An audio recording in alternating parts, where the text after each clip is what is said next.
Hello, everybody. Can you hear me now? I can see you now. Welcome to MFA Photography, Video-Related Media, or what we call the Lens and Screen Arts here at SVA. I'm very happy to have this association with Aperture and Alex Slechner, who is the Director of Education and Communications, and is going to introduce our two wonderful photographers. Lucas Blalock, former faculty member, and Vik Muniz. He's all over the world. A New Yorker at heart, I think. In a funny way. I've been to Brazil a lot. This is going to be a very nice evening. Please understand there's a restroom in the back there. And I'm going to just go ahead and start. And Sarah Meisner, where are you? I'm here. Hi. Welcome. Out of Aperture, for those who don't know. And I turn it over to you. Thank you. Hey everyone, thank you for the intro. Thanks everyone for being here. As mentioned, my name is Alex Schlechter and I'm the Education and Public Programs Manager at Aperture. For those of you who might not be familiar with Aperture, we're a nonprofit publisher that has been leading conversations around photography worldwide since 1952. And we are thrilled to be collaborating with the School of Visual Arts MFA department to bring you this program, celebrating the recent release of the latest title in Aperture's workshop series, Vik Muniz on Photography, Mind, and Matter. In this book, Vik, known for his playful pictures that complicate what is understood as a photograph, sculpture, or painting, offers his insight into thinking creatively and seeing the familiar in new and surprising ways. So we're so grateful to be joined tonight by Vik and Lucas, and to briefly introduce our speakers today. Vik is a prolific, internationally recognized artist whose signature style appropriates and reinterprets iconic images of our time. His work is featured in major collections, including the Art Institute of Chicago, Museum of Contemporary Art in Los Angeles, Getty Museum in Los Angeles, Metropolitan Museum of Art, Museum of Modern Art, and so many more. He has published many books, including the Aperture titles Reflex and Postcards from Nowhere. Wasteland, a documentary about his work in the favelas and landfills around Rio de Janeiro, was nominated for an Academy Award in 2010. Lucas is a Brooklyn-based photographer whose work is in the collections of the Dallas Museum of Art, the Guggenheim, the Hammer Museum, the Met, Museum of Fine Arts in Boston, Portland Museum of Art in Maine, and the Whitney Museum of American Art, among many others. His work has been featured in publications including Art Forum, the New York Times, the New Yorker, Art in America, and so many more. So we have copies of this book available in the lounge area afterward, which Vik has very generously offered to sign. So come on back after the talk if you're interested. And thank you again for being here, and I'll pass it over to Vik and Lucas. Cool.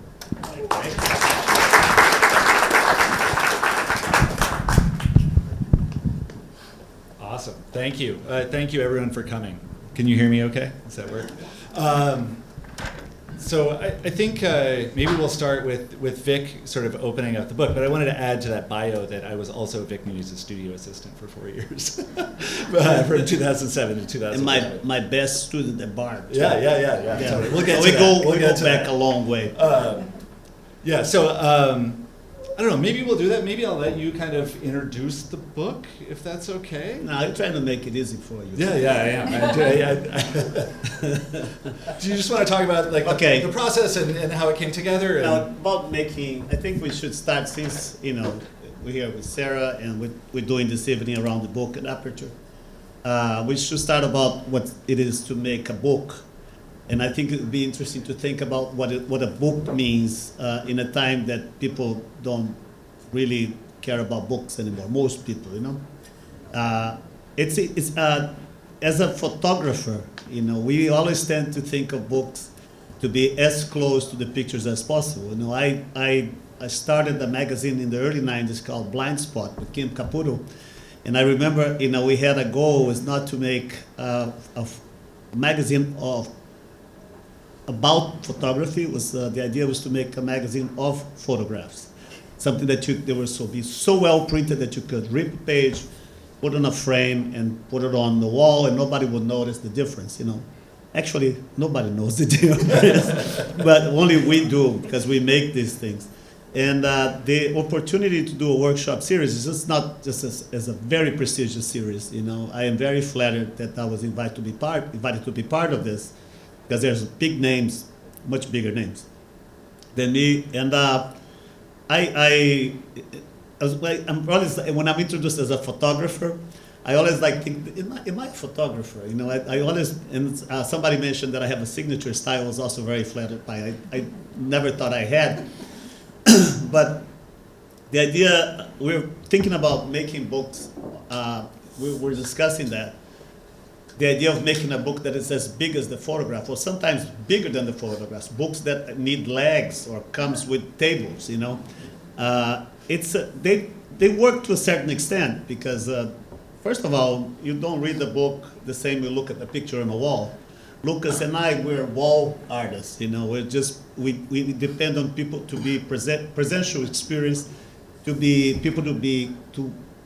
physically at the moment that they encounter that image, and then by looking at the image, the images have a dependency on scale.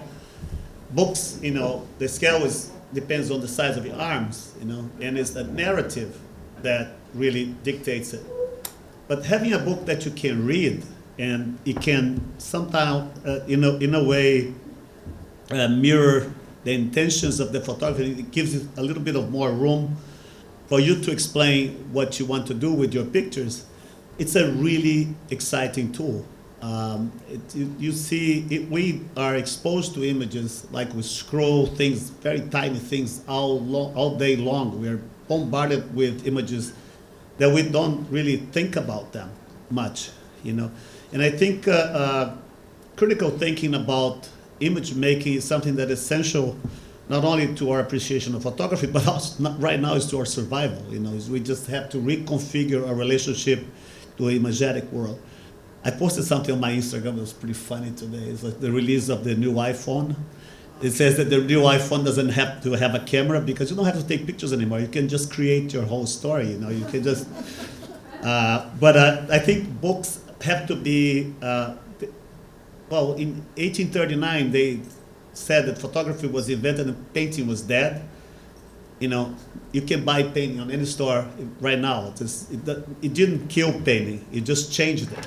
And I think the book making or book reading or book buying is going to continue, you know, no matter what, because it's more than a way of getting to know pictures, it's an experience in itself. And I'm really, really thankful that we have a book that you can hold it, it's not on a table, you can read it, and can convey ideas beyond, the experience of them visually, something that, it gives the chance for me to talk about them. That's good. No, it's great. It's great. And to give them some context, I mean, I think that, your work obviously, like you said, it's wall work. It tends to work one piece at a time, and they're very clear and very legible. There's often a real encounter that happens with the work on the wall. But I think in the book there's this chance to do some storytelling, and I think that one of my favorite things about working in your studio and having you as a professor was your storytelling, and so it's always great to see a container for that. And I guess I wanted to start by asking a question about, since we're at a school and kind of at this moment, as people are kind of, forming their process and going out into the world with it, if you would talk a little bit about that moment in your life, about the New York you were entering, about sort of how you became an artist, about, these kind of originary problems that got you into your work.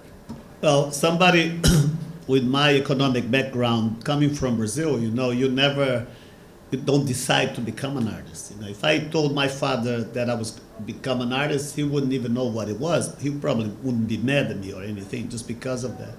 It wasn't part of my plans, But I was a kid there's always a kid in the classroom that draws a lot, right? And I became that kid for one specific reason. I'm severely dyslexic, and when I could not write, I would make a drawing, like a shorthand language that usually secretaries used to do in the past.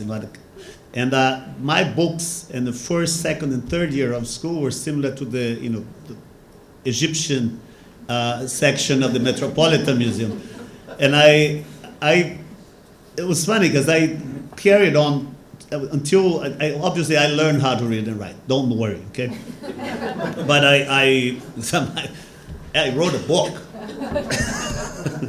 So when I was about 14, I think a math teacher, I never forgot him because his name was Antonio Bellotto. He looked at my books. I thought he was going to, report me. He said, go see the principal. And I said, oh God, I'm toast. So I went to see the principal, and then she said, oh, Bellotto actually recommended you for this contest of public schools.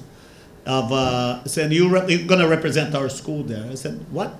Yeah, it's going to make some art. And this was the day that I met people that were weird like me, and then I never forget this day too. It's interesting enough, the work that I did was a panel that was somewhat three-dimensional and involved illusion. I remember the work that I did, and it's not very different with the stuff that I do today, And I didn't know that for me was the biggest prize. But then I got the first prize, which was a year. My father actually paid for the second year of academic drawing at the place called Escola Pan-Americana de Arte. I was 14, and I had 2 classes a week, and I saw the first naked person I saw in my life on life drawing. I didn't miss a class after that. And I became very good at it. So. And at one point, you're drawing, you start thinking about what is drawing. I was involved with theater and psychology, and experimental psychology was something that I wanted to pursue, but I wasn't a very good student, so I accepted like a half scholarship in a local university it was called communications, like media arts, and then I did it for 6 months, and I came up with an idea. I got a job in a big point-of-sale advertising agency called Alvo, which means target, And the reason I did this, because I thought I was the only person, I thought my dyslexia kept me from reading the signs on the road in Brazil. As a matter of fact, it wasn't me. The signs were so badly designed that nobody could read it, They would advertise on a high-speed road in São Paulo, Marginal. They would put signs that were parallel to the road with 5 lines of text. Or for advertising for like maybe a toy. For you to buy a toy for your child, you had to read 4 lines of text backwards at 90 kilometers an hour. It would be impossible to do that. Nobody can do that. So I went to this company and I said, I can improve your signs. There were only 2 in São Paulo at the time. I said, if you don't hire me, I'll go to your. But I was very, persuasive. So that was my first job. This is how I got to New York. Just starting. You ask me general questions. I'm going to give you a long. It's great. So I like to tell this story because it really makes it, places be where I am right now. Because I did the chart, actually crossing speed, readability, how fast can you read a certain speed and angle of approach. And this became like a standard for placing signs in Brazil for a while. And then I got a prize of Young Revelation in advertising in a magazine that they had at the time. There was it's called for an agency called DPZ. Now, the day I went to pick up this trophy, plexiglass trophy that they decided to make, I rented a black a suit, a tuxedo. And then I picked up this tuxedo, and then after that, a friend of mine said, I'm in a very fancy party, but you need a tuxedo. I said, I have a tuxedo. So I went to this other party, and when leaving the party, I saw somebody beating somebody up with brass knuckles like this. Somebody stopped my car and said, this woman. She said, they're killing my fiancé, please help me, So I really stupidly enough went there, got out of my car, left my car in the middle of the road, got out of the car and actually pushed the guy who was hitting this other guy against the car with punching his face. The aggressor ran away, and I heard all I had stopped my car in the middle of the road, so people were making a lot of noise. So I went back to my car just to take it out of the middle of the road. And I heard an explosion. The guy who I had just saved thought I was his aggressor because everybody was wearing a tuxedo. It was like a James Bond film. And then he just shot me thinking I was the guy who was beating him up. He shot me in the leg, and thankfully it was not fatal. It was not fatal, as you all can see. And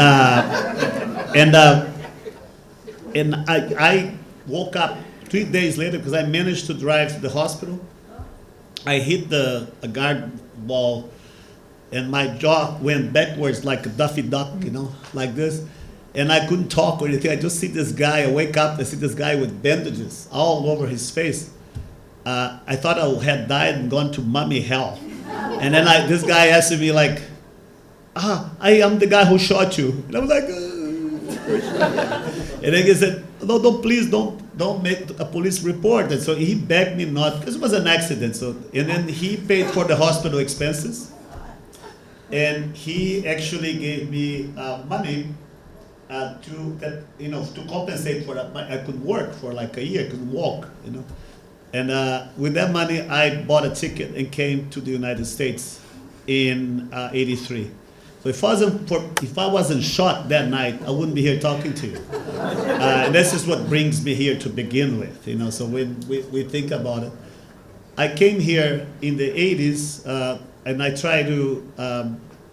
My first goal was I did all kinds of odd jobs, and I wanted to study theater, because for me theater was more interesting.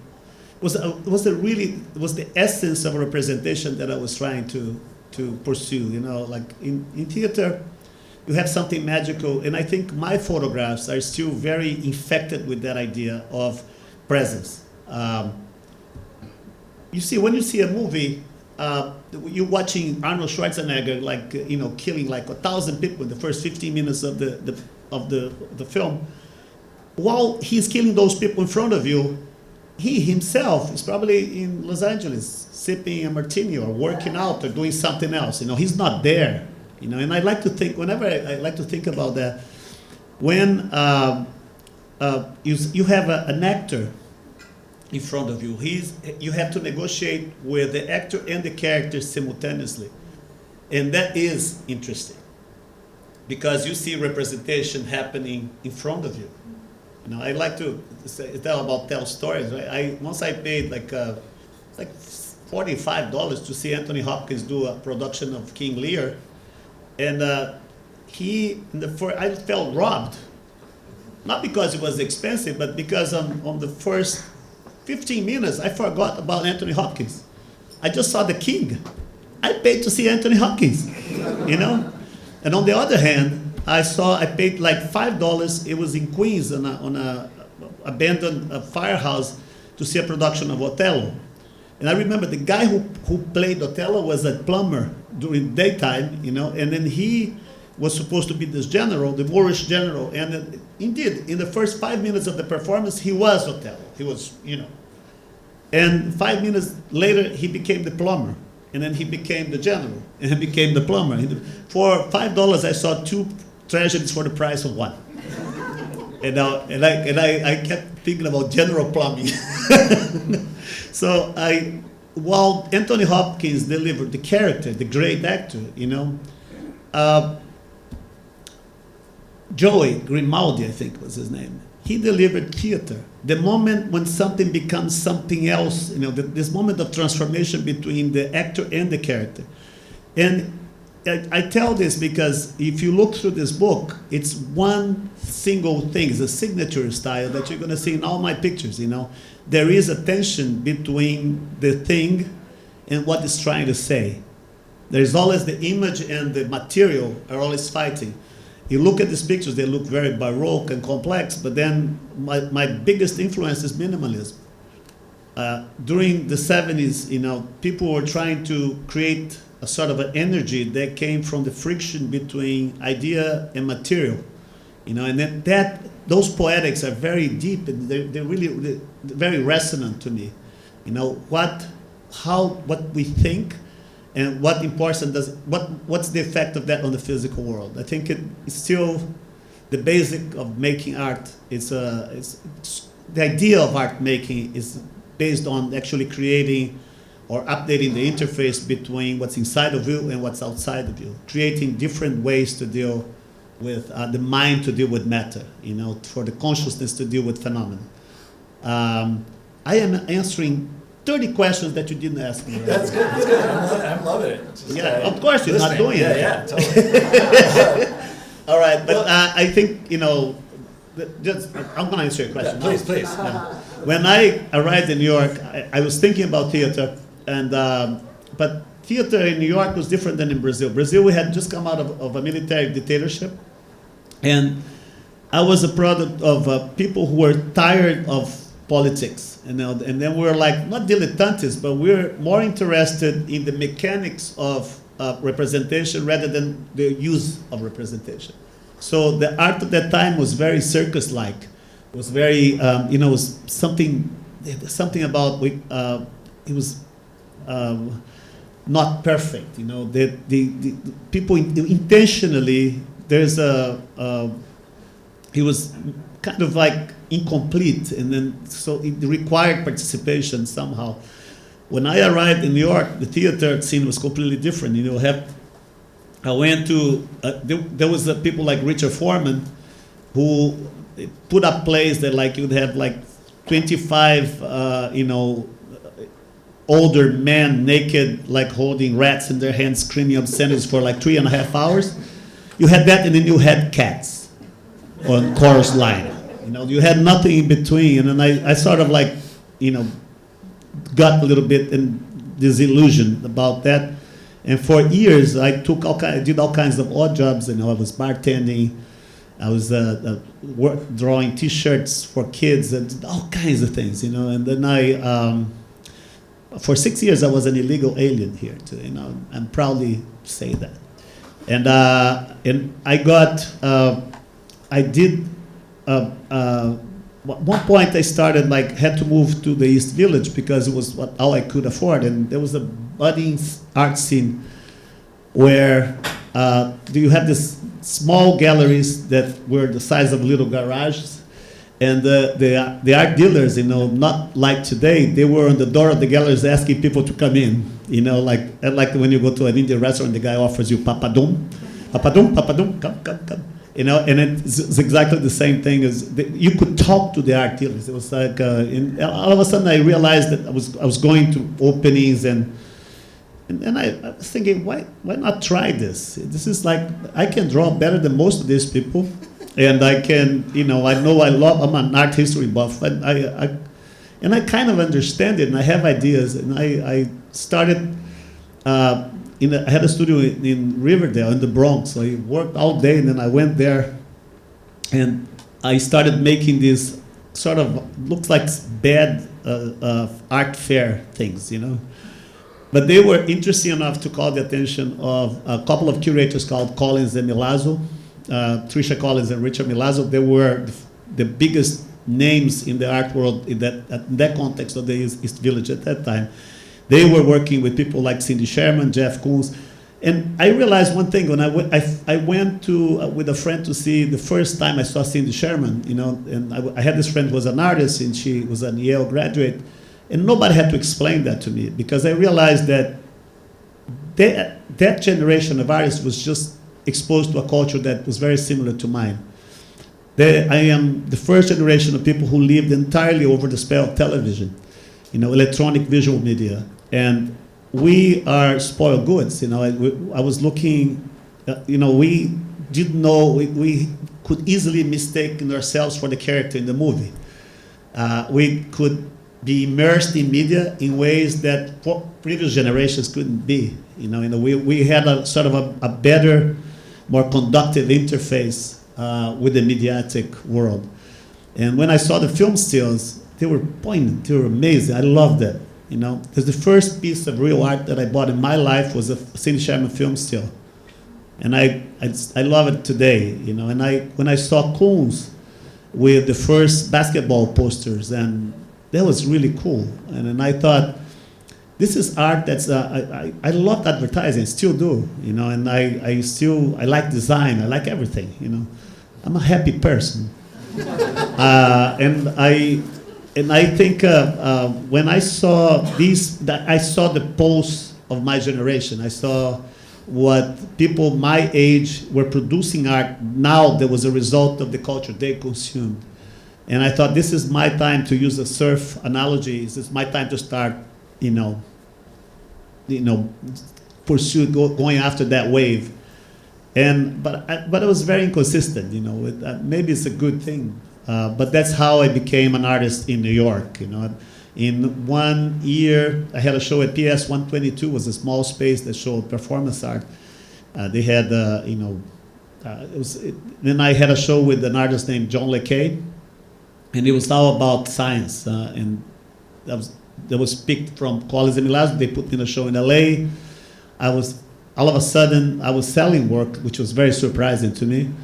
And I had a show in Soho at Stuck's Gallery in 1988. And I knew nothing about art. There's something to say about this. I remember doing a show shortly after that in Pittsburgh that I think 11 people came to the opening, And I was so nervous. And I was like shaking to what these 11 people were going to think about. I miss that, I miss being so insecure. Now you do shows in big museums and it's just so blasé.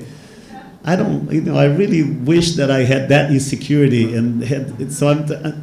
but it's very hard to come up with the courage to do something so different that puts you in that spot. But I miss that. I miss New York in the 80s, with all the problems they had. I had a studio visit with a lady once, and I had a studio in Times Square. And the moment we were conducting the studio visit, there was a knife fight, right? And the guy got stabbed several times. They were looking at the window like this. You can compete with that. It's like it ruined the whole thing. She didn't, buy anything. Ruth Kaufman, Jim is here. We remember her. She was like, "Oh, this is terrible," and obviously it was terrible in many different ways. But New York was a really exciting time, exciting place for art in the 80s because it was small and it was personal. So sometimes people think that the art world economy is shrinking, and people are so worried about that. It was nice then, we didn't have as much money, we struggled, but we were happy. So I miss those times. Yeah, totally. I guess I'm curious about your early work particularly was there were so many twists and turns. You made many different kinds of things. I compiled Vik's catalog resume when I worked for him, so I know a lot about what he made early on. Sorry. And I'm really curious, this question, kind of thinking about this kind of anxiety or attempt to be accepted, and I think it's another good question to ask at a school, is how do you give yourself permission to make the things that you make? I feel like so many artists kind of get in their own way. They they're driving with the brakes on. And I feel like you found a way to really really amplify your creativity. And I'm curious if there's any secret sauce to that. Well, you talk like it's such an intentional thing when you're beginning to work as an artist. No, but it isn't. You're just actually shooting to all sides, hoping that you just hit some bird or something like that.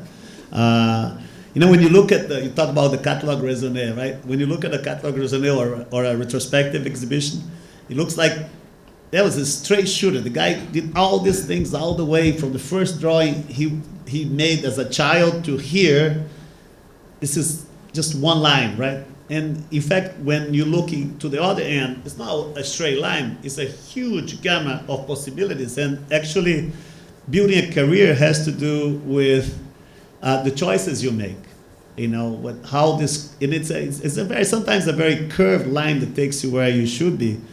I did not, when thinking about it, obviously there is the first phase of you becoming an artist, and I consider myself a successful artist, because I can pay my rent, I can travel, and my friends are not afraid of me showing up and asking them for money. So I think, the first phase is just how do you become an artist? And so your concern is to become an artist and to convince people that you are an artist. And obviously, you look back, I used to give very pretentious titles to my works, like homage to cognac, like, because if you want to convince the erudites, of your value, you have to speak names, If you want to convince a lay person of what you're doing, you have to speak verbs. If you want to convince both at the same time, you have to be a poet. You have to have, and I realized that it takes you to the second phase. When you are working for 15, 20 years, and you're not trying to become an artist, you have to understand that you are already an artist. And how do you go from there, And this, I think, when a lot of the things, like including Wasteland, came, you come to realize that the first time my parents set foot on a museum was to see one of my works, one of my exhibitions. They never did that. They never had a chance to do that. And that's when I chose to actually create art and make exhibitions that can speak to anyone. That I decided to become a poet. And I think that it's a much larger, much more ambitious project, and it's actually going after that insecurity that I was talking about. Making art for everyone is really interesting, and it's sometimes you get criticized for this because it looks facile, it looks easy, but that's the best way you can contribute to to an idea of like a social interaction as an artist. I think to answer your question more precisely is just that you have to understand also your biorhythm. How do you work? I don't have a masterpiece. I don't have a work that is like the opus. No. I think I realized very early that my work had to be serial, like a comic strip. So I work in series because it allows me to use what I learned from one piece into the next, and you start with an interest on a certain material or on a certain genre of images, and you start combining them, try to connect them, and this exercise makes you get closer and closer to a better connection, until a point that you're doing it very well, and then you lose interest. So you have a sort of a curve, and the important thing, I think the most important thing, if we have students here, is just hearing from an artist who is in the fourth decade of working, almost 40 years, is actually to manage creative impulses. Like how, in order to be able to keep up and not go into slumps, you have to be involved with several curves simultaneously. And that's probably what answers your question. Sometimes you have to also admit that some of these processes are not going to take you anywhere. They just grow to a certain point and they die. It's pretty much like gardening, actually. But and it's interesting, when you do, it's very important to do a retrospective and a catalog raisonné, for instance, in life, because you look at it and you see all these dead ends. And sometimes it's interesting to go back and pursue them in a certain way. We've been doing this since the first catalog raisonné. We've been, why didn't I do this? It's simple, because I didn't have money to do it. Or there was not technology available to do certain things. So then you go back to them and you can go, pursue them. But I don't think it's intentional to do many things. You do many things not because you want or because it's something that you do, it's not part of your program. You do it because you need to do it. It's more of a necessity than an option. Yeah, that makes tons of sense, and I love this idea about audience. And you say in the book that the artist makes 50% of the work, and the audience makes the other 50%. And I think that there is something deeply generous about that, and really connective. And it sort of takes art out of the studio in a way and brings it into a social space, which seems to connect back to theater, I think. Some time ago, somebody said to me, I don't like to go to China because there people don't smile at you. And I asked, do you smile at them? And the person was like, that's a little bit, when you make art, it's a little bit like that. You gotta, you have to meet in the middle, There's some works here that is, I think all these little stories, they come and I did this piece called The Best of Life, the Life magazine, you know, which are, these right here. You know what I did? As a hobby, like some people do Sudoku, some people do, crossword puzzles, and I used to, my little the hobby was to actually try to draw things from memory. And then press images, images that everybody knew from this book, The Best of Life. So all these war images, so some of them became very good, some of them were not as successful. I edited, obviously, but I remember my gallerist at the time, Stefan Stux, asked me, why don't you show this? And I said, I don't show them because every time I remembered something about that image, I would draw it with whatever I had, so it would be ball pen, so the drawings are all full of whiteout. Nobody knows what a whiteout is. They were like corrections and everything, so they were not very good drawings, but I grew attached to them because I was doing this for years, So I didn't want to sell the drawings, so I had a good idea. I said I photographed the drawings, I printed them with the same half-tone dot pattern that I saw them for the first time in a newspaper or in a magazine. And then I sold the pictures, kept the drawings. Good deal, So, and the funny thing is the drawings, I never got sued by Associated Press or any of these companies because they were so different but from the original pictures. But they were just enough for people to think, to make that bridge and think that they were looking at the actual thing. People did not question the reality of those pictures. They questioned the quality of printing. But that was the first time I actually showed photographs, and one thing is funny because that I didn't sell much of their work, but I remember the person who bought most of those works were Brent Sickerman, that became my dealer for many years afterwards, because he had a gallery in the same building. But I forgot the question.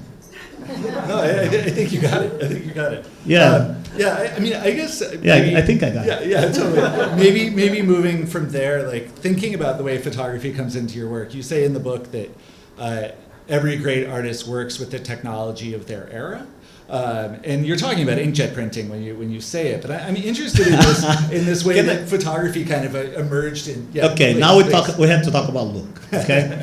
Okay, this is a question. It's a trick question because it goes right back to him. Right?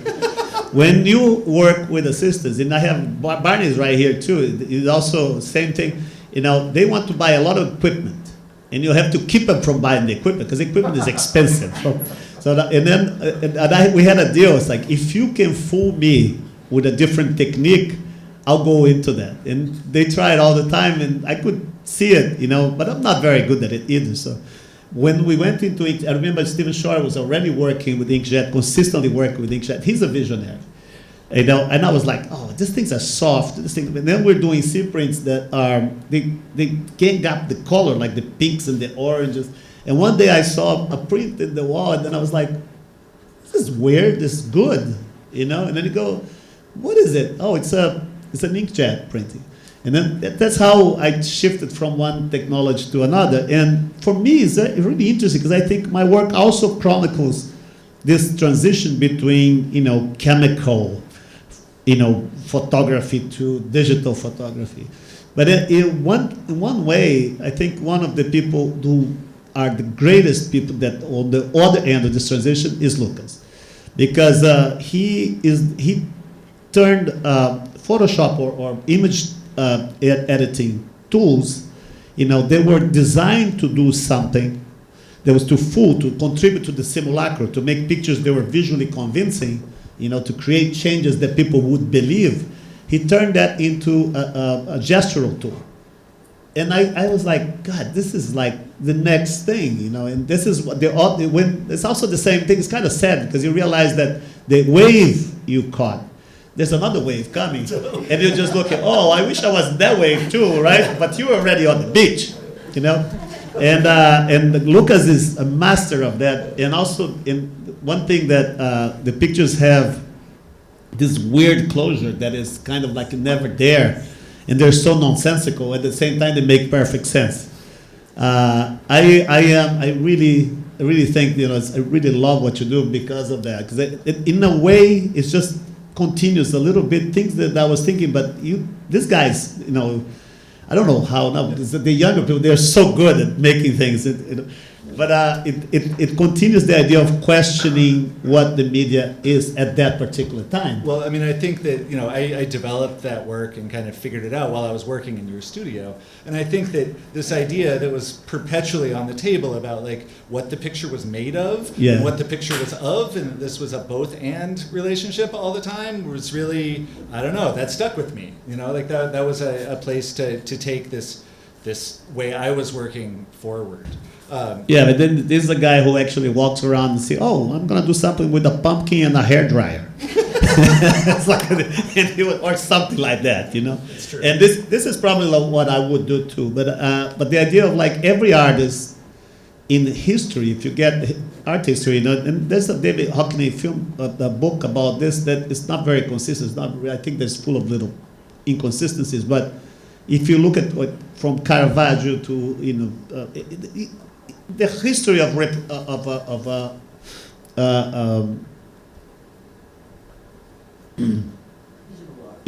oh God, I need some.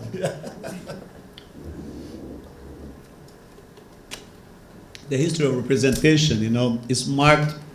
It's sort of a race between pragmatism and technology. To explain this a little bit better, it's like a guy walks into a cave, I don't know, 50,000 years ago, and he looks at the cracks of the cave, and he goes like, wait a minute, sees something that he recognizes in a rock, and then he goes, oh, it's an animal. Oh, it's not just an animal, it's a bison. Not just any bison, it's the bison that they hunted the winter before him when they were very hungry, and he goes like, and then he looks again, it's just cracks on the wall. And then he goes, picks up a little rock and draws the eye, the missing horn, the tail of this animal, and then all those memories come back again. Not only that, he actually tells people, brings his other tribesmen, fellow, and then they looked at it and they go, wow, that bison was delicious, And then it's their ability to communicate things, that I think the representation is the greatest creation of humankind after the second greatest, maybe after the control of fire. And the idea that, a few weeks later, some smart ass went there and go like, you need some color, and then I got put the color on. Oh, this thing is floating in air. It doesn't have a shadow underneath, And then so every time somebody comes with like, oh, it could be better, the other it go there. So I think that race between, the critical idea of what an image should be went on. And what we did with that, we were able to extend our knowledge and our experience beyond our lives, beyond our the immediacy of our senses. And then we created all these amazing tools that extended our experience, that we can think of another continent, another moment in history. And we did all of this until right now, when all these tools that were actually designed for us to be able to feel and react to the physical world in the most, the way that made more sense for our survival, they become autonomous things. And they do not really relate to the physical world anymore. And they also do not help in any sense they were not what they are designed for anymore. That an image today doesn't tell you that that place exists, if that person exists, if that person did this or that, or if it's going to rain, or that. We won't know pretty soon if a tsunami is coming, or because we would just go, oh, maybe not. You never know. And it's a very interesting moment in history that we have to reconfigure, I keep thinking of a parallel, like in the Industrial Revolution, every single idea of what the world was changed. You had photography. People started becoming conscious of a planet. Like there were other cultures, there were other ways of living. There was the trains, planes, that changed so dramatically the interface between our minds and the world that it took us 2 world wars, to be able to heal that trauma and realize how we could operate in the world again. I think what's happening right now is far reaching, in a way it's more dramatic than what happened during the Industrial Revolution. It's not just we're not just having being in contact with the world that we didn't know that existed. We are in contact with the world that does no longer exist. So I think it's gonna be, we're gonna go for some really rough ride, and there will be consensus about image making, something that's gonna be very, very necessary in the coming years. Yeah, I'm really interested. I mean, I've always thought about your work as kind of using photography as like a straight man to your funny guy, and I'm wondering if these new sort of like all this new tech and AI and whatever, if you feel like there's the kind of things that work within your practice and for you as an artist are changing with the changing technology or with the changing image culture. It's funny because I try to use all these things for what they're not made for. This is the only thing I can do. And the first documentary I did about my work was called Worst Possible Illusion. Because, you have in the spectrum of the simulacrum, you have, virtual realities, Spielberg, you have, all this, AI now, And I cannot compete with these guys. I don't have the means, I don't have the tools, I don't have the time, and then I don't have the interest either. Instead, I choose to work on the other end to make an illusion that is so, so stupid, that won't work. It's not made to fool you. It's not made to make you see something else. It's made for you to question, why am I being fooled by this thing? It's so primary, so basic, So the idea of bringing things back to their roots is very important. I also think, you have to try things. Photoshop, I don't know, I'm very lazy to do work with image editing, and I think I missed some of that. With AI, it's a little different because it's much easier to work, and there's something, I don't know if you notice, I talk a lot. And then I can also, I'm a good storyteller, so I'm a good prompt writer. And I realized that you can cross platforms with prompts. You can actually create a sort of a complicity with ChatGPT to write prompts for Midjourney. And ChatGPT kind of feels happy when you fool Midjourney. So you create like rivalry. And so I've been playing with that. But then at the end, I'm making like hand-stitched patterns and things, and trying to use that as a source for other things. I think you have to be immersed in the media of your time, no matter what. We, as artists, we're pretty much like the food tester for the king, the guy who tests the food to see if that food is poisoned, But we test the food for humanity. That's a beautiful thing what I just said. I didn't ever thought about it before.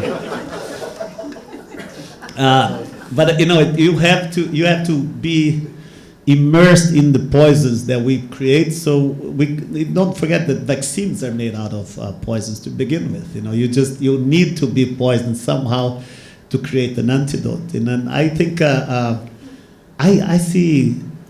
One thing about, if we talk about theater again, this fascination with theater, it goes, I like bad movies because of that. I like bad theater because the intentional thing, when people started making critical theater like Bertolt Brecht or Pirandello or Ionesco, they were conceptualizing theater. When you go to a really bad, play, you just you see that kind of split, and it's quite interesting. You understand a lot about it. I remember people that you go to their house and you see a stack of Playboy magazines, and they say, "Oh, I buy it because of the interviews," right? They say, I swear to God, I've watched porn, just for the small talk in the beginning. Then I turn it off. You know, like, because I love when it's so bad because it's not supposed to be there. Because that is what really, you know, it's working. It's like to get going back to technology, you know, what a leap. To go back to technology is like if you use a technology that is made for something, but finding ways to use it for something else, like you do, you know. Actually, it's revealing about you know, the instrumentation of that technology. I mean, what I'm trying to say is that every image is not, I won't say it's an organism, it's a mechanism, you know, and it's a mechanism that is supposed to conceal its gears. As artists, we make these gears. We make, you know, figure out how they work, and it's our responsibility to do so. It's like when you make a clock, you know, the face just tells you the time. You know, in the back, there's all these things that you can, but it's important to know that some clocks, they tell you what time it is, and some clocks makes you think about time. You know, that I think this is the difference between art and information. Yeah, I mean, that makes so much sense. I mean, I feel like, but I think that there's like in your work, I mean, it's really interesting to think about it back towards minimalism, because I do think that there's like, you know, there's the spectacular and the mechanical. Like the mechanical kind of shows you the working gears, and the spectacular doesn't. You know, it tries to propose itself as a singular thing, and obviously we know, I know where you stand on that, but yeah, it's really interesting to me to think about that as a thing that is singing the song of minimalism in a way, you know. In a way, yeah. Because I think that what is for me, I am a product of the art that was being made in my lifetime. The moment I was exposed to media, and that was I can, you know, list it. It's arte povera, is minimalism, is like performance art, conceptualism, and that was what really feeds my production. But I'm not trying to be any of that. I'm not trying to copy or emulate any of those techniques, you know. Although there are traces that are there. I think, for instance, this thing about always having, there's, I think, the artwork, if we can call it an artwork, that I would love to have in my favorite one is at the Hamburger Bahnhof in Berlin, which is a dollar bill signed one side by Warhol and the other side by Joseph Beuys. I love that because for me that is, you know, that I can say like one guy was trying to work with iconography in a very sincere and direct way, because I really love the way Warhol saw things, you know, and I still think that he's the first real American artist, you know. And then the other one, you're talking about a guy who actually made an entire body of work about ritualizing material. If you put those things together, you get very close to the essence of what I'm doing in the last 40 years, you know, and this sort of like a friction, I think, you know, between something that is very sophisticated and it's very conceptual, and it's something that is very basic, geometric, material, physical, you know. For instance, like I can think of many artists that are, many sculptors that are more interesting than Richard Serra, but I cannot think of anybody who's more of a sculptor than Richard Serra. You know, it's like the presence of those things, but then you realize that there is mind behind it. That's really interesting. Somebody did that. It's like Michael Heiser. These things, I'm fascinated by their work. I also like Fluxus. It's something that, you know, hippie art from the 70s and 80s. I really love it, you know, because these people are so wonderful. I think I got to photography was something very accidental. You know, I didn't own a camera until I was like 31. I used to borrow Star Twins camera, 4x5. That's how I thought these guys how to shoot the large format. And then I didn't measure anything. I just thought, listen, you just look in the back, there is a glass. If it looks good upside down, it'll look much better when it's right side up. These are my techniques. And then we just say, okay, you just do stuff and bring me. If it's wrong, I'll tell you, you know. Mm-hmm. But I didn't have a camera until I was was 31 years old, I think, you know, and it was, I bought it because I was curious, you know. Then I felt the necessity of actually increasing the resolution of the image that went up bigger and bigger and bigger. And that coincided with the movement. I was very lucky, actually, because there was a moment where the pictures became very large. And many of you don't remember, but there was a point that there were galleries that only showed photographs and then galleries that only showed art, as if these things were different, you know. And then galleries that they show photographs, they have low ceilings, they're small, they have kind of a warm, cozy light, you know. And the other galleries, when they started moving to Soho and then to Chelsea, they became bigger than museums. And if you put a photograph in it, it will look absolutely, utterly ridiculous, you know. Then, for some coincidence, or maybe not, photo companies, they started making larger and larger size of paper, which artists took, they profited from. There's something historical interesting about this. Is the critic Andy Grunberg, you know, he mentions that there is a point of convergence where artists, they started using photography as ways to document and sort of give more context to the work.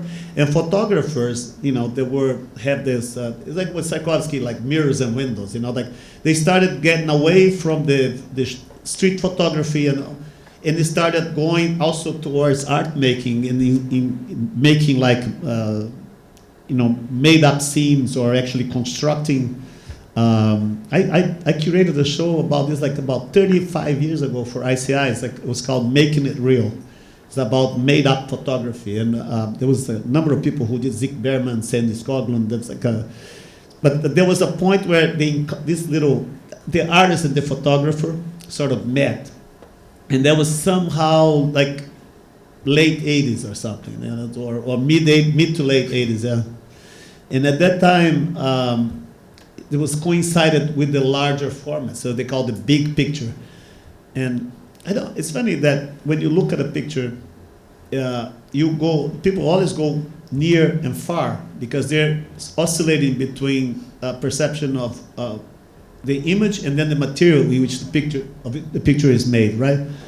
If you photograph material, you can extend that range. So the moment of ambiguity between what you're looking at, if you're looking at material or if you're looking at an image, you know, it becomes a bit larger. You know, so that's what you need to be physically there instead of just looking at something and going like this. You know, you just have to walk, and as you walk towards an image, the image changes. You know, and then we took technologically, that was a big leap for artists because they started showing. Barney, maybe you remember that. Who was the photographer that I met at Jeff at PhotoCare? And he said, I ran into him. I think it was Joel. That he said, "Oh, I became an artist because I added my doing the pictures 3 times larger, and I added 20 to my prices." So there was this moment where everything became very, very interesting, and this I think when we kind of met there. You know, you were thinking of also making large pictures and. Yeah, I mean, I think in some ways this was the high watermark of photography and arts dance. You know, and yeah. I think it's interesting to think about where it has gone from there, because I do think that, like, something I wanted to get to earlier, which is that idea of an artist meeting the kind of technology of their moment. Like, I really do think photography in the mid '80s was the technology of the moment, and I think that we're now in a different relationship to it, which is an interesting and I think open question. But maybe we can open this to questions if that sounds all right to you. That sounds good. Yeah. Y'all have it. Yeah, y'all have any questions? If you don't ask any questions, I'm going to ask you questions. Where are the mics? Who's had one? Stand up so somebody can get it. Who has a question? Oh, bring us some questions. Hi. Thank you for the talk. It was really fun, and it's great to learn about you and your work. My question was actually, what was the question that you wanted to ask us? Man, you got me there.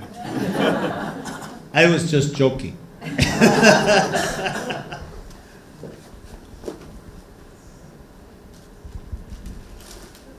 Now the question would be, will you buy my book? Hi. Yeah. I think my voice is a little husky this week, but in any case, I visited your studio back in the days, in the 80s, I think, with Alina Sloaning. Uh-huh. And I was very impressed. It was this garage, I think it was in Red Hook Park. My question is, I'm just curious if you don't mind describe how do you work? Like, how do you operate? Do you listen to music? What kind of music? Jazz, hip hop? Just describe like 15, 20, not here, but some part of your routine. Your routine, what do you drink? Mushroom coffee? No, I mean mushroom coffee or tea or... Just kind of like, I want to be kind of like next to you in your studio.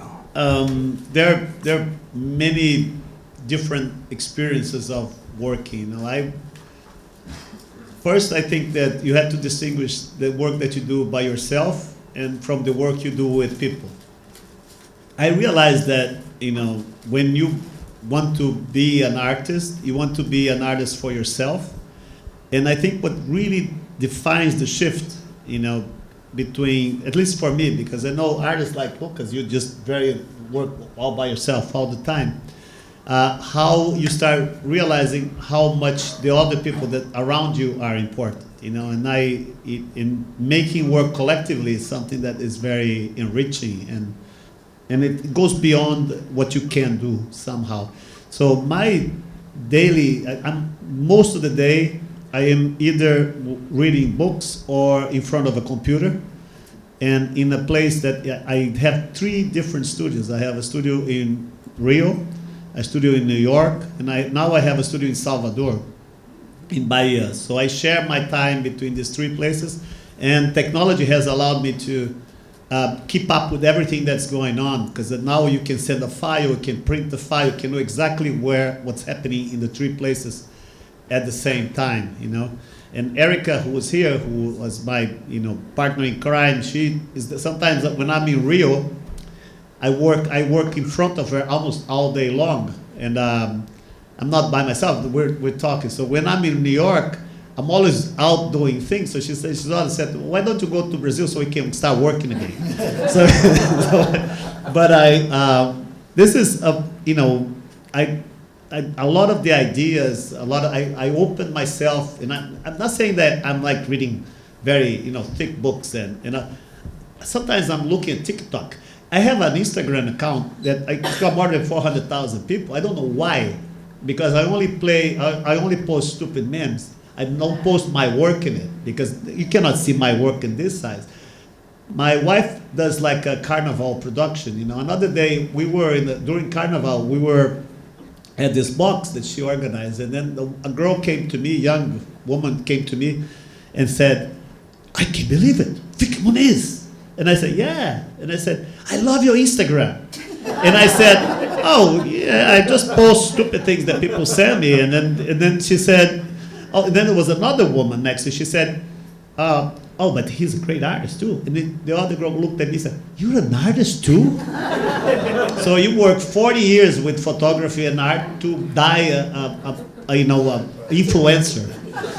I mean, now there's a big site. There's an Instagram feed that they want me to, because they're really huge, and then it's about memes. They're doing actually a show.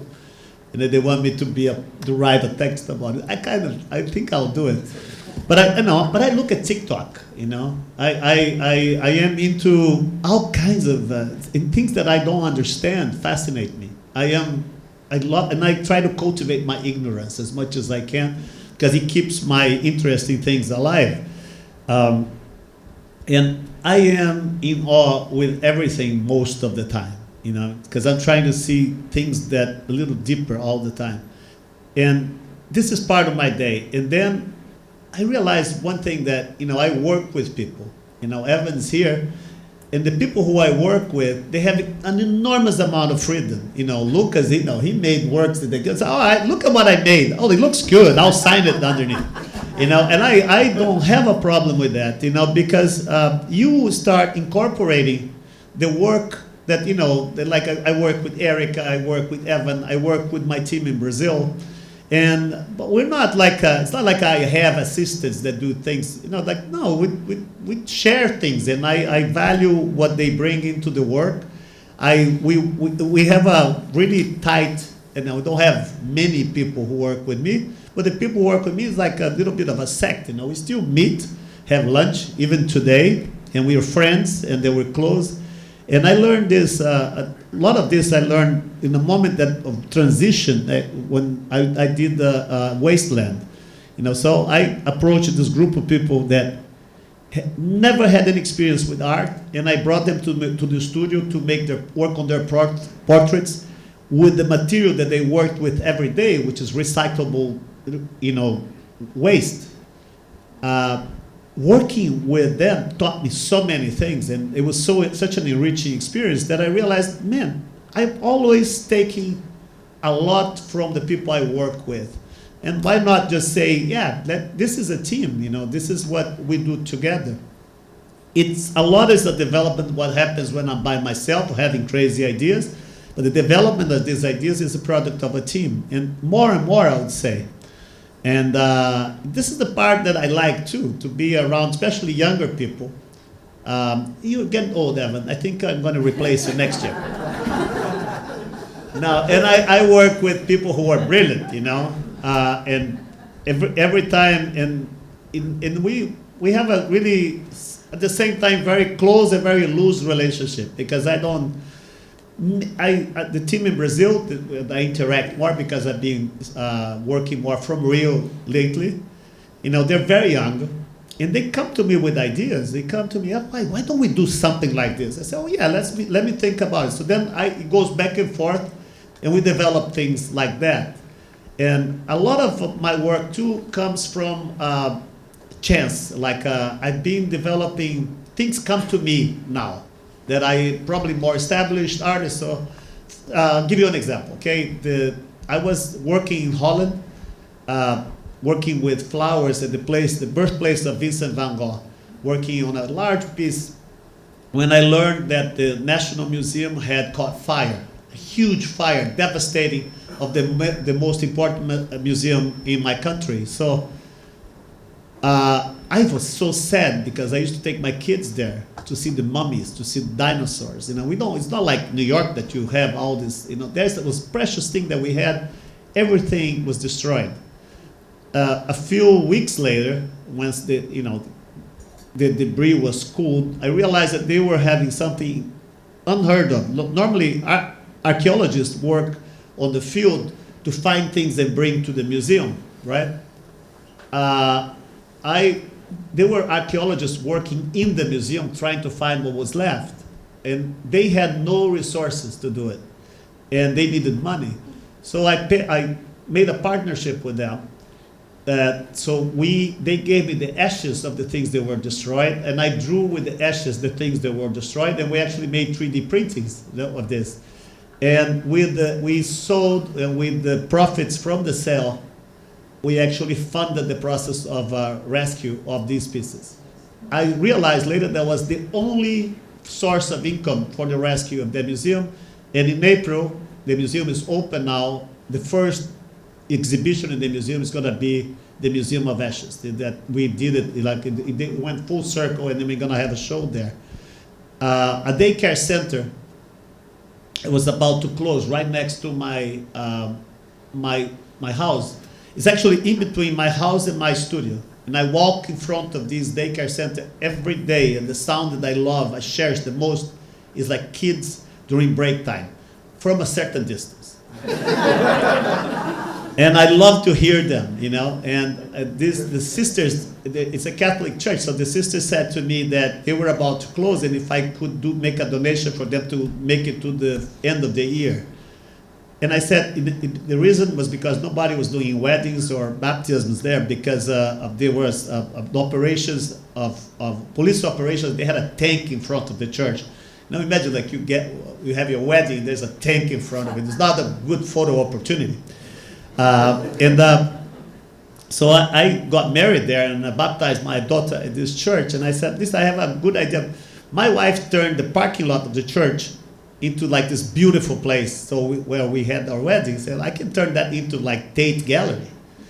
And for years I had been making images of saints. I am not a devout Catholic, but I love saints, the idea of the history of their lives. You have to understand one thing, before there was Marvel Comics, there were saints. Saints were the ancient superheroes. They had powers. They spoke to gods. They did things that nobody could do. And this was the idea behind. So I made these collages of saints, and nobody wanted to show. When you go to school to learn to become an artist. At least in my time, you do like you're drawing religious. You're inspired by religious imagery. There was to be hanging in churches and palaces. And then when you graduate, immediately you have to be an atheist and a communist. I never understood that quite right. There was a kind of weird equation there. And I wanted to show these pieces, but no museum, no gallery wanted to show like a show of religious art, especially from a non-religious person. Yeah? And then I said, I have a good idea. I have a number of pieces. I can make some more. So we had a show that was between my house and my studio. And we saved it's up there. I can still hear the children. And you know what? It's the show that I loved most, because I could walk to it. And it's like it had an impact, a local impact. It's something that I'm learning how to operate that way. The works that were done for after a wasteland, also, we managed to actually make a change in the life of everybody who participated. And we changed the way the catadores, the people who actually survived from recycling, are seen. They were marginal people that nobody wanted to deal with. They thought they were like, people didn't look at these people. Now today they're a very organized community. They're dealt with as workers, and it changed a lot, And I have to say, I die for these moments where you can actually interact with the real world and change it. We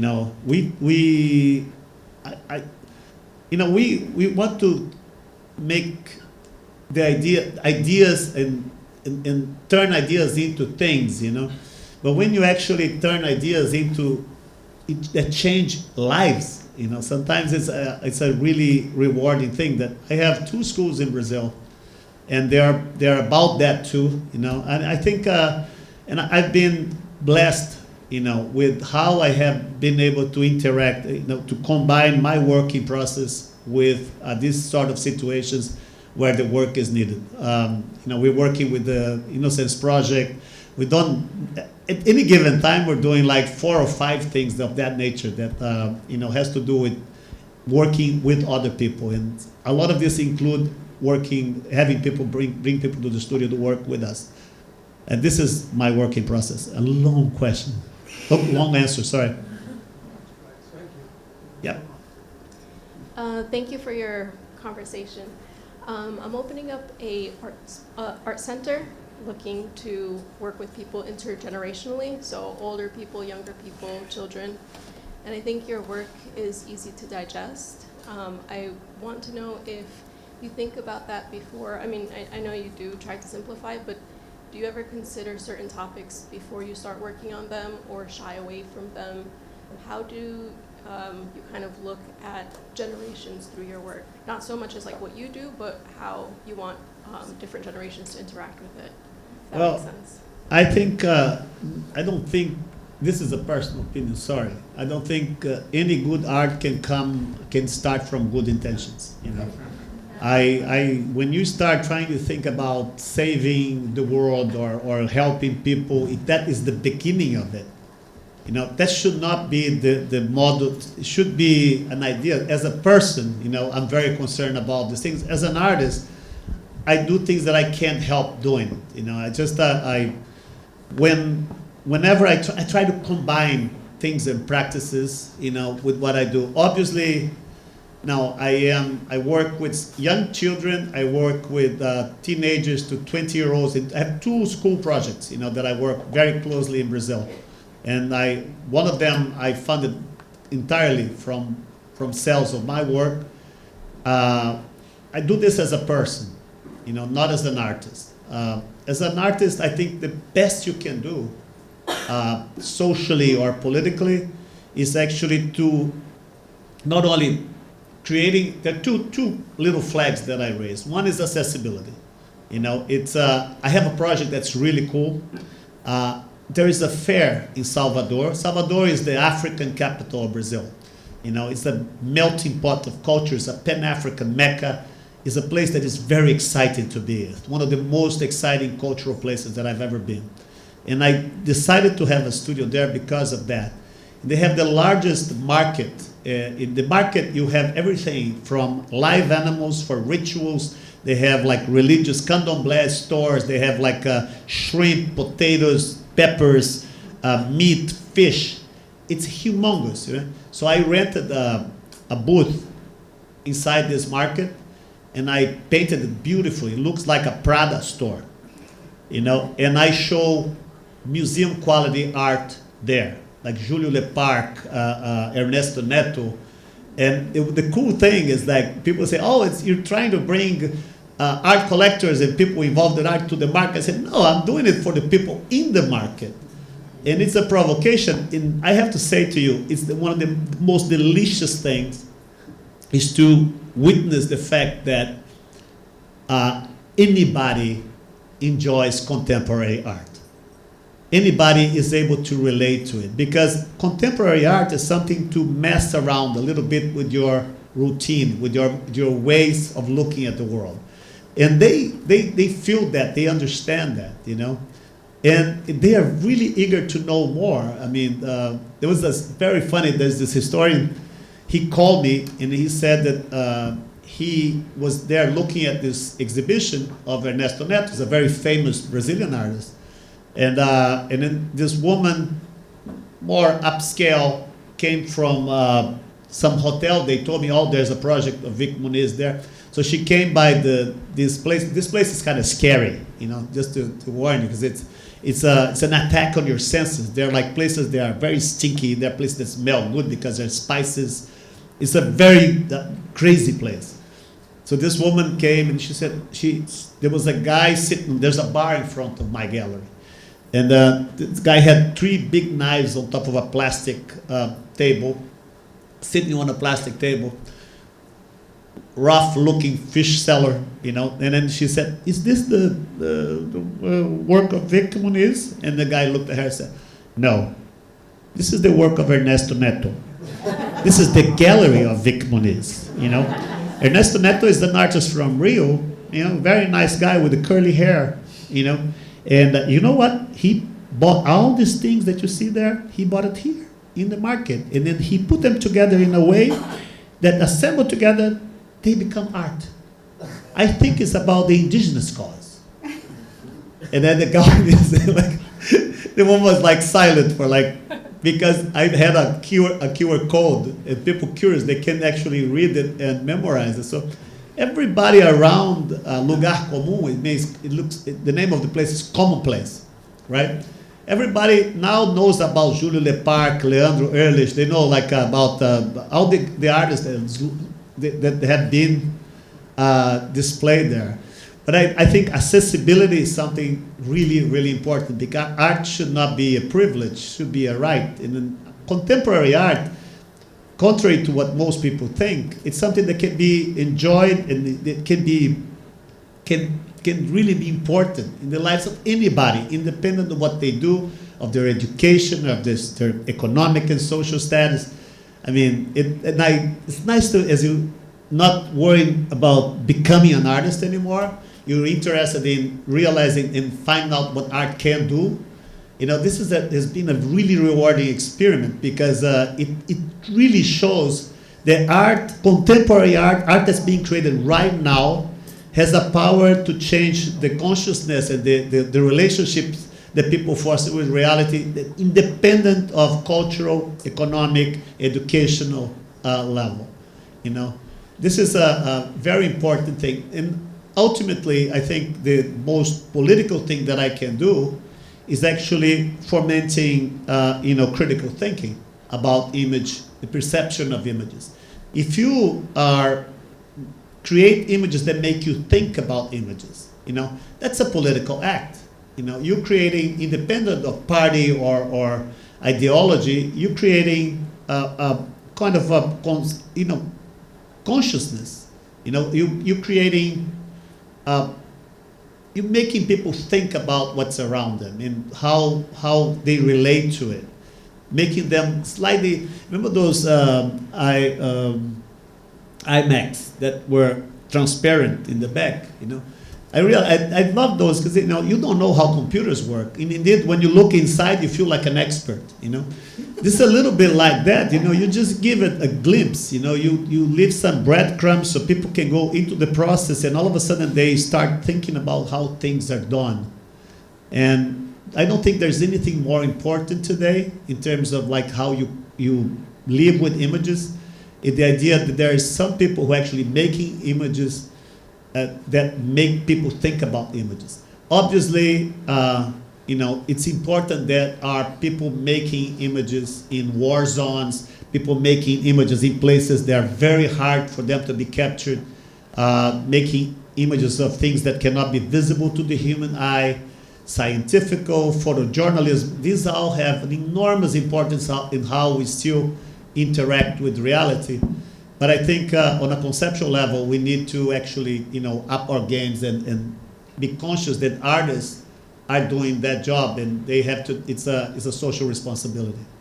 So, Vik, one of the things that sets you apart is that, unlike most artists and most people, you actually step back and zoom out, and you see the whole picture, and you connect with this in an intellectually and emotionally distinct, differentiated way. So in fact, I was going to say that I always thought that you are at the same time a sculptor and a painter and a photographer, and then I realized that doesn't do you justice actually, because you do a lot more things innately. So you said something that inspired a question. You talked about Sarah. If you think about sculpture and you think about the Greeks and Henry Moore and Brancusi and Sarah, where do you think sculpture is heading with all this evolution of materials and technology? What do you think we think about sculpture when we think about this 20 years from now or 30 years from now? I know nobody knows, but you might know. I have maybe a guess that as we become, flooded with images that do not connect with the physical world, there will be a tendency of experience, that will be increasing. I think I have lots of musician friends, that the recording industry is just hell right now. They cannot make a penny from Spotify and any of that, but they are really making a lot of money from shows, because people want to go to see that musician playing live. You see that in museums, like the lines for the museums. People go to museums that they've never been before. They can see the whole show in their phones, but they still want to be there. It's a different kind of experience, though. I'm going to paraphrase sadly, my friend that just died, Sebastião Salgado, So I called him and said, Sebastião, how was the show in London? He goes like, oh, I'd stay there. And then I left after 15 minutes of the opening. And I said, why? And he said, you know what? Before, people used to go to shows to see the pictures. Now they go to shows to see themselves in front of the pictures, And it's true. People are going to music shows actually to film themselves with the music in the background. So I attribute that people don't know if they are there. They have to really convince themselves that later that they've been there, because everything is so ambiguous, And I think, very near future, you can go to all shows. You can just put yourself there and said you were there. Fine, there'll be videos of it. But I think sculpture will share a little bit of that. I funny that the state of sculpture today, for somebody who I really like painting and sculpture, is pretty much that of like they're Instagrammable, Don't get me wrong, I like Anish Kapoor, but those mirrors, man, in art fairs, they're just like they're Instagrammable, traps. It's just because everybody takes pictures of them, looking at them, and you see that again and again in art fairs, in big exhibitions. It's the physicality, the experience is not between the individual and the thing. It's between the individual in front of the thing and an image. I think that will definitely shape sculpture in the future, as far as there will be, sculpture will shape itself, maybe, I don't know, by interest or by economic reasons, to that kind of different equation, how image affects. Have you been to these places, like you go to the Rocky Mountains and they have a place from where you take the picture? Like, this is a good place to take the picture, that kind of thing. I think there will be more and more an increasing interest in physical experiences, but it will be different, completely different than anything we've experienced before when we didn't have cameras in our pockets. I have one more question. Okay, I'll answer quickly. Okay. Really briefly, about a few years ago, maybe 4 years ago, I had a meeting with a friend of mine who is an art attorney, and he asked me, where do you want to go, to the Gramercy Place National Arts Club or Harvard Club? I'm like, let's go to the Harvard Club, because I've never been there. So we go there, very nice, leather couches, very nice classic portraits of all the presidents, and far away, it was really from the big hall, I recognized your portrait of somebody, and I go close, and indeed, it's Vik Muniz. It was so refreshing. Can you explain how it came to be? I don't need to explain it. They had the portrait person, the person who's portrayed right there, that can explain it to you.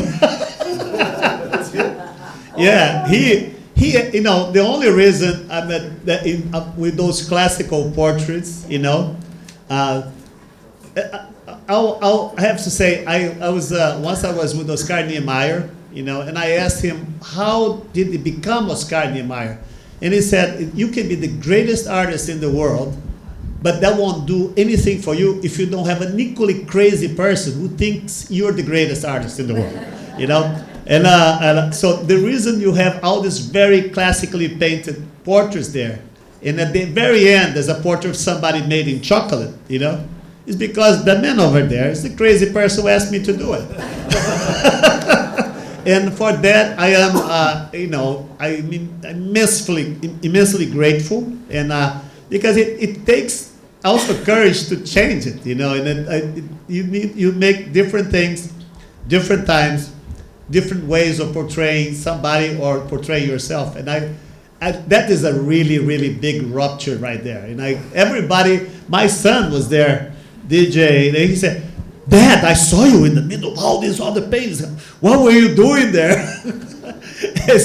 I hear that all the time. It's so satisfying. That. Thank you. Thank you all. I want to thank everybody for coming. Vik, you're quite wonderful. Stay crazy. Hey. You stay crazy too. And maybe the rest of us will get to be just as crazy. There's a book signing. It's a wonderful book. I just was looking at it. And come back anytime.